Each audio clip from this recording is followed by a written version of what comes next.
utang jangka pendek udah nggak ada, dana darurat udah punya, saatnya investasi 10% dari 10 juta yaitu 1 juta, Bibo. Nah, 1 juta itu kalau misalnya kita investasiin, let's say saya balik tanya ke Bibo deh. Kalau misalnya investasi di saham nih, Bibo, dalam 1 tahun ekspektasi return berapa sih, Bibo? Ya, anggap aja lah average 16% lah. 16% ya, lebih biar gampang 15 buletin ya, Bibo ya. 15% Nah, lah, 15% lah. 15% 1 tahun, teman-teman. Kalau misalnya kita setor setiap bulan 1 juta, itu akan kekumpul uang 1 miliar itu kurang lebih 17 tahun. Ya, atau kalau hitungannya 1,5 miliar itu dalam 20 tahun, Bibo. Itu kalau 1 juta per bulan. Nah, tapi again nih teman-teman, mungkin ada teman-teman yang bilang, waduh lama sekali Johan, saya baru 20 tahun baru dapat 1 miliar, katanya shortcut 1 miliar gitu kan. Nah, again teman-teman, emang teman-teman mau dalam 20 tahun ke depan income-nya cuma 10 juta terus-terusan? Enggak kan? Nah, kayak tadi ada yang namanya career management. Seiring berjalannya waktu, income kita juga diharapkan naik, ya kan? Nah, makanya tadi saya bilang, sebisa mungkin kalau income-nya naik, pengeluarannya atau gaya hidupnya naiknya jangan banyak-banyak, supaya yang kita tabung bisa tambah. Kalau tadi saya bilang 1 juta per bulan itu sampai 1,5 miliar itu 20 tahun, kalau saya 2 kali lipat aja jadi 2 juta, teman-teman, dengan asumsi 15%, itu jadi 15 tahun loh, kekumpul 1,3 miliar. Udah lebih cepat 5 tahun. Kalau misalnya 5 juta per bulan, dengan asumsi tingkat pengembalian 15% per tahun, itu kurang lebih 9 tahun udah kekumpul 1 miliar, Bibo. Ya, jadi semakin banyak kita nabung, rutin ya teman-teman, ya, 1 juta, 2 juta, 5 juta, ya, ya di saham, ya, atau dibagi-bagi ke instrumen lain dengan harapan 1 tahun itu kurang lebih 15% aja, ya, itu dalam kurun waktu tadi 5 juta itu 9 tahun udah kekumpul 1 miliar. Padahal 15% itu biasa ya, Bibo, di saham ya. Ya, normal lah itulah. Normal ya. Bisa lebih tinggi ya kadang-kadang kalau Bisa kayak lebih kemarin tinggi lah kalau tahu orang dalam lah. Jadi kurang lebih simulasinya seperti itu, Bibo. Oke, jadi teman-teman ya, diingat ya. Jadi di sini ketika kita bicara tentang seberapa cepat ya, makin cepat gitu, shortcutnya sebenarnya adalah satu, perbesar income. Dua, kontrol budget sehingga apa? Selisihnya itu bisa kita puterin ke aset-aset yang atau instrumen-instrumen yang memang bisa menduplikasikan secara cepat. Ya, mau itu mau ditaruh di logam mulia, mau taruh di properti, mau taruh di saham, mau taruh di apa yang dulu lagi rame P2P tapi sekarang lagi nggak rame ya itu ya. Itu juga tapi tetap disesuaikan sama kalian punya profil dan kalian punya risk. Karena takutnya gini, banyak ilustrasi itu kayaknya indah, Johan. Ya. Tapi ketika akhirnya diimplementasikan, ibarat kata memang yang namanya di saham, yang namanya di instrumen-instrumen kayak orang suruh buka franchise seperti itu ya, itu tidak semudah ketika kita bikin ilustrasi atau ketika kita bikin story Insta story gitu loh kadang-kadang ya, karena ya tadi ya ada yang bilang kalau buka franchise minuman ini dalam sebulan bisa dapat omset sekian, ternyata tergantung lokasi, tergantung ini gitu. Jadi memang tidak ada hal yang menggaransi kecuali memang teman-teman sudah flow-nya atau prosesnya itu diikuti dengan tepat dan benar gitu ya. Flow cari income-nya diperbesar. Tadi misalkan, Pak, budget saya cuma segini nih, Pak. Cuma 5 juta pengeluaran saya sebulan, Pak. Kalau misalnya income saya dari pekerjaan normal 10 juta, saya bisa spend 5 juta. Tapi kalau saya misalnya hustle bisa dapat lagi tambahan 3 juta, bisa mempercepat, mengakselerasi pencapaian 1 miliarnya itu lebih pendek. Kalau hasilnya misalnya lebih gede lagi, ya akan bisa lebih pendek lagi waktunya. Tapi juga jangan sampai kalian berusaha untuk udahlah income gue tetap aja, tapi gue ngirit gitu kan, ngirit. Makannya nggak jadi 2 kali sehari gitu ya, jadi setengah 1 kali sehari plus promah. Janganlah ya. Jadi lebih bagus budget dikontrol, income digedein. Setelah itu jadi ditaruh di instrumen yang bisa menduplikasi uangnya secara cepat, secara aktif, sesuai dengan risk profile masing-masing. Bener nggak, Johan? Betul, Bibo. Pas. Waduh, wah, udah dapat ilmu banyak nih malam hari ini nih ya. Semoga malam hari ini teman-teman langsung nih udah mulai berpikir nih ya. Satu, gimana caranya menciptakan side hustle? Saya hustle. Ya, itu harus dipikirin tuh. Apa passionnya apa? Oh, passion saya misalnya let's say melakukan ini. Oke, saya akan terima painting, gitu ya. Oh, saya akan terima commissioning ini seperti itu. Side passion saya masak gitu kan. Oke lah, saya terima open PO setiap hari weekend gitu kan. Seperti itu. Jadi Betul. memang ini yang perlu ini gitu ya, perlu banget ya. Dulu gue juga ketika gue bekerja, gue punya hustle gue dulu.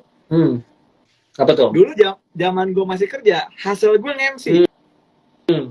Ya, jadi gaji gue tuh gue investasiin biaya hidup dari nge-MC dulu. Oh, strateginya bagus itu. Ya, jadi makanya ketika gue duit gaji, gue beliin aset, gue beliin rumah, gue beliin apartemen, gue beliin kayak gitu. Ya. Atau kalau misalkan PNS gitu ya, gaji ditabung, diinvestasiin. Biaya hidup dari SPJ biasanya dulu. benar. Nah, itu ada yang kayak begitu. Ada yang kayak begitu. Jadi memang butuh kreativitas. Menciptakan hustle itu 1 miliar itu memang perlu kreativitas. Di samping juga tadi ya, cost control. Ya. Kalau udah kreativitas untuk gedein income sama cost control udah ada, tinggal bagaimana cari instrumen yang bisa menduplikasi duit dengan cepat. Betul. Gitu.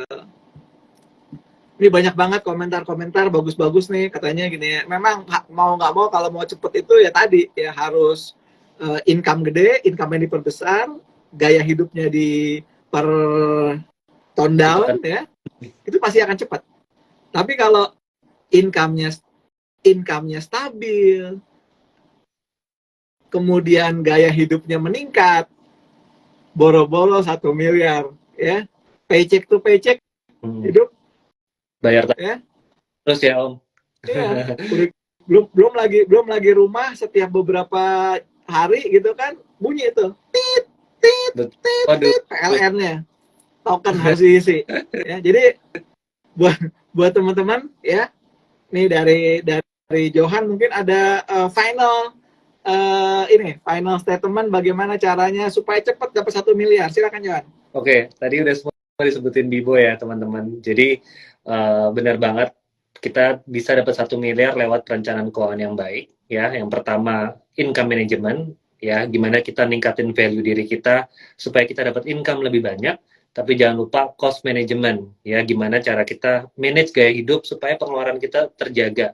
Jangan makin banyak, karena uang yang kita tabung itulah yang nanti akan jadi sumber kekayaan kita, yang akan jadi wealth management ya. Kita coba untuk mengelola kekayaan kita, selisih antara income dan cost tadi, supaya jadi uang atau supaya jadi berkembang ya. Dalam hal ini misalnya 1 miliar. Yang tadi saya bilang, kalau misalnya teman-teman bisa sebagai simulasi, kalau teman-teman bisa nabung 5 juta per bulan dengan asumsi returns 15 per tahun, yaitu sebenarnya 9 tahun udah kekumpul 1 miliar. Lebih besar dari itu lebih banyak ya. Cuman kata kuncinya di sini teman-teman adalah bukan soal shortcutnya sebenarnya, tapi lebih ke journey-nya atau perjalanannya teman-teman ya. Karena kondisi finansial tiap orang itu beda-beda ya. Jangan kita bandingin diri kita sama orang lain, gaya hidup kita sama gaya hidup orang lain. Jangan coba ngikutin gaya hidup orang lain. Fokus aja sama diri kita sendiri, sama perjalanan diri kita, dan nikmatin. Itu yang paling penting ya. Jangan kita obses investasi malah stres, nggak happy, itu juga nggak bagus buat kesehatan, Bibo. Mungkin itu aja dari saya. Oke, buat teman-teman ya, kalau misalnya lesen mau mau tahu seberapa nyaman dan aman investasi kalian gini ya. Kalau duit kalian taruh di sebuah instrumen dan kalian masih bisa tidur dengan nyenyak pada saat terjadi fluktuasi harga, terjadi fluktuasi macam-macam, ya, disitulah apa ya saya sebut sebagai level yang bisa kalian toleransi, ya. Kalau misalnya kalian misalkan investasi nih, tiba-tiba di saham Adaro gitu ya, atau di saham ITMG, naruh 500 juta, terus sahamnya turun, dan kalian nggak bisa tidur. Nah, itu sebenarnya kalian sudah berinvestasi di luar resiko yang bisa kalian toleransi. Betul. Lo tau nggak, Johan, pengalaman gue investasi, gue pernah minus itu 400 juta. Wow. Ya, 400 juta. Tapi gue tetap bisa tidur. Bisa tidur. Karena gue tahu gue berinvestasi di instrumen yang memang di dalam jangka pendek ada peluang dia turun. Tapi dalam jangka panjang itu pasti akan balik. Akan balik gitu. Dan sekarang udah balik gitu loh. Dan gue merasa bahwa disitulah sebenarnya kita diuji gitu loh. Diuji seberapa sebenarnya toleransi resiko kita. Kalau kita memang udah merasa nggak nyaman, nggak bisa tidur, ya pasti itu udah di luar batas toleransi resiko kita. Bukan 4 juta deh, kayaknya gue lebih deh. Ya sekitar segitulah. Dan itu bukan di instrumen dalam negeri ya, di instrumen luar negeri. Iya. Gitu. Jadi ya buat teman-teman semua, tadi ya keywordnya dari Johan, income diperbesar, cost diperbesar, cost ditekan, sama yang berikutnya, pilihlah investasi sesuai dengan resiko profil kalian sehingga kalian bisa tetap tidur nyaman, tidur nyenyak, nggak perlu kepikiran bahwa dalam 1 hari 2 hari gue harus balikin itu duit untuk untuk hal lain yang memang diperlukan urgent gitu. Thank you Johan buat diskusinya malam hari ini, banyak banget yang bisa diambil oleh teman-teman di Sahamologers malam hari ini. Semoga kita bisa silaturahminya terus berlanjut dan sukses dengan Johan supaya tetap bisa mengedukasi, tetap bisa men-spread informasi-informasi tentang pentingnya merencanakan keuangan. Ingat ya teman-teman ya, perencanaan keuangan baru ada kalau duitnya sudah ada. Kalau duitnya belum ada itu namanya bukan perencanaan keuangan, namanya perencanaan mimpi, teman-teman. Ya, Bibo, thank you juga kesempatannya. Thank you. Selamat malam Johan, goodbye dan selamat beristirahat. Selamat malam semua.